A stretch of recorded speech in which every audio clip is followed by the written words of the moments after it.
I went to a part of the Amazon that really no one goes to, up this horrible river, and there were recently uncontacted people, just this tribe that had just come out of the forest, and they still had their bows, and they had no idea. Me and JJ went for like a 3-week expedition, plane to plane to plane, to 3 days on a boat, to 2 days on a boat, to finally reaching this last settlement. And the missionaries had pulled this tribe out of the forest. They'd tricked them. They said, just come with us for a ride.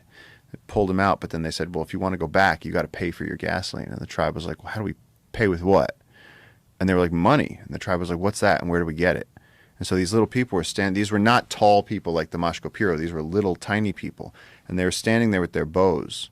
And so we showed up with our tents and our gear, and we were trying to go up this river in our boat. And these little people came up to us, and they were like, they were making the gesture for food. And so there's some loggers over there. And so JJ just didn't think.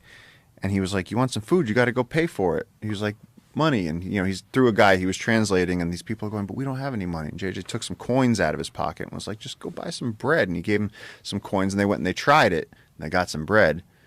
And then all of a sudden, there was 50 of them coming at us, and they were surrounding JJ, and they were grabbing at him, and they were like, he's the guy with these tokens that allow us to eat. Oh. And we had to get out of there because it was causing a problem. Oh, wow. But I mean, these people think they're with their bows and arrows, and there's no more animals to hunt, and no one's going to give them money, and they live at the edge of the world. And they're probably tiny because they don't have any protein. Yeah. Wow. It was horrifying. It was one of the worst things I've seen poverty all over the world.